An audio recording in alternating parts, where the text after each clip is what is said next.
What if the only reason humanity survived the galactic collapse is because something ancient needed us alive?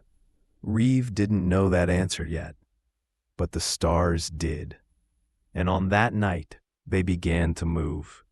It started as a barely perceptible anomaly, a half-pixel drift in a star cluster beyond the Perseus expanse. At first, the Valor's promise dismissed it as sensor noise, gravitational lensing, anything that fit within scientific sanity. But by the fourth hour, the distortion widened, constellations twisted into unfamiliar shapes, as if a giant hand were reaching across the galaxy and reshuffling the sky itself. On the bridge, everyone watched in breathless silence. Holographic stars folded and refolded like molten metal, and Admiral Reeve Kalen felt something primal stir in his chest. Not fear, but a recognition he couldn't explain. Sarit of the Myrica, the alien envoy assigned to humanity by the Council, stepped forward. Her crystalline eyes reflected the writhing map like mirrors of panic. "This is how the first extinction began," she whispered. Reeve turned sharply. "You said that era was myth." "It was," Sarit said, voice trembling.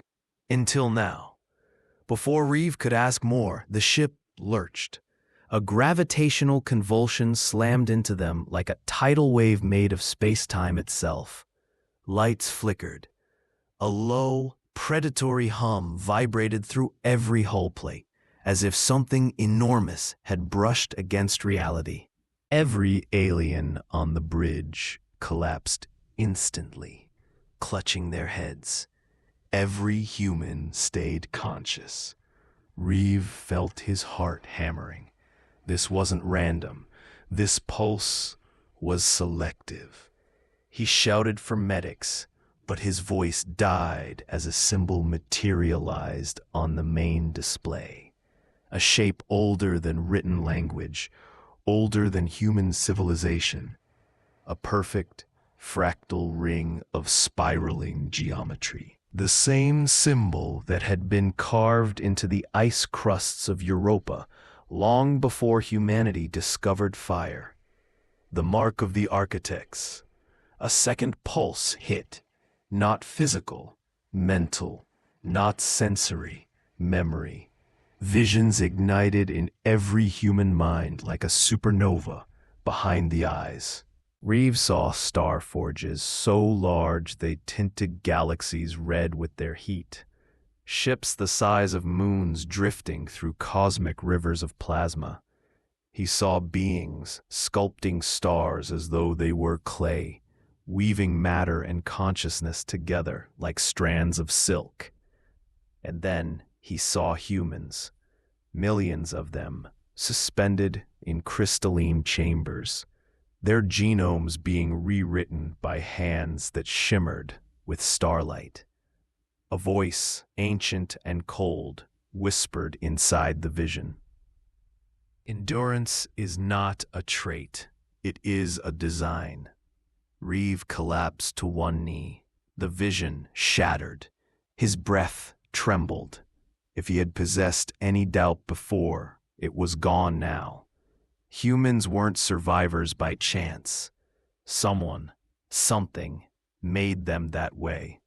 He staggered to his feet and wiped the cold sweat from his brow. The symbol on the screen pulsed again and transformed into coordinates.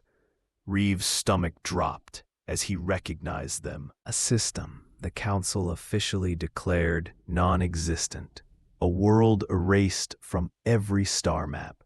A place whispered about only in forbidden archives. The world of the last silence. Across the bridge, Sarit groaned awake, her four-fingered hand gripping Reeve's arm hard enough to hurt. "Admiral, you must not go to those coordinates." Reeve steadied her. "Tell me what's there."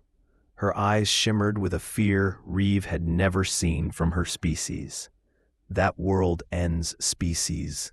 Reeve frowned. Ends? How? It judges them. The ship lights flickered again. Every human froze. A beam of impossible light erupted from the forbidden system, piercing the void like a spear aimed directly at Earth. It stretched across millions of kilometers in seconds, breaking every known law of physics as it did. Reeve felt the breath leave his lungs. This wasn't a threat. It was a summons. "Get me engineering," Reeve ordered. "Prep for warp. We're going to that world." Sarah tried to stand, swaying. "Reeve, if you go there, it will test you." "Test us for what?" he demanded. Her voice became a whisper. "For survival, for dominion, for purpose. The architects never built life. They built successors. And whatever they left behind decides who inherits the galaxy." Reeve stared at her. "And you think humans are their choice?" Sarah swallowed hard. "Every species believes the same, until they face the world." The lights dimmed to a blood-red glow. A deep, resonant tone hummed through the ship, a harmonic, so low it shook bones. It wasn't a warning. It wasn't a signal. It was a countdown. Every human heard it instinctively. A pulse, another, another. The galaxy was preparing for something. No, preparing humanity for something. Reeve stepped toward the viewport, staring at the faint glow of Earth in the distance. "Why us?" he whispered. "Why only us?" But deep down, he already knew. The architects didn't create humans to survive the galaxy. They created them to survive what came after. The hum grew deeper. The stars shifted once more, not chaotically, but aligning like gears in an ancient cosmic machine, locking into place. Reeve's heart pounded painfully. The universe wasn't breaking. It was waking up. And humans were the only ones still standing. He exhaled slowly. "Helm," he said, voice steadying. "Set course for the forbidden system. Maximum warp." The navigator hesitated. "Sir, the path is unstable.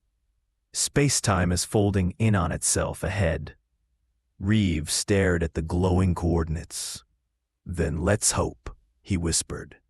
"We were built for this." The stars stretched into lines as the Valor's promise leapt forward. Space twisted.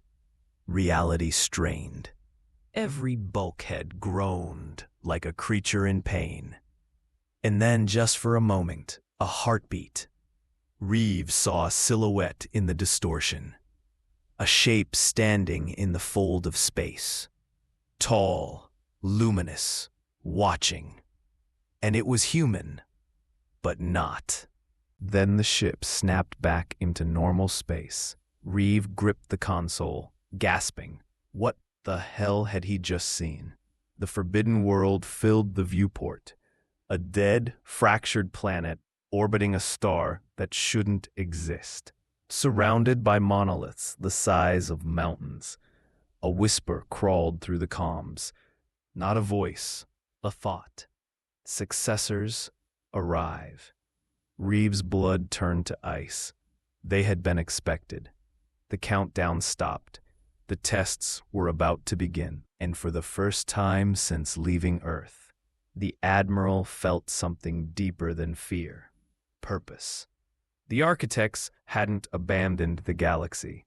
They had prepared it. And humans were the key that unlocked the next age. He just didn't know whether they were meant to rule it or survive it. He stepped forward, eyes locked on the dead world below. "Prepare landing teams," he said quietly. "We're going down." The forbidden world pulsed once, like a beating heart. And the night the stars changed was only the beginning.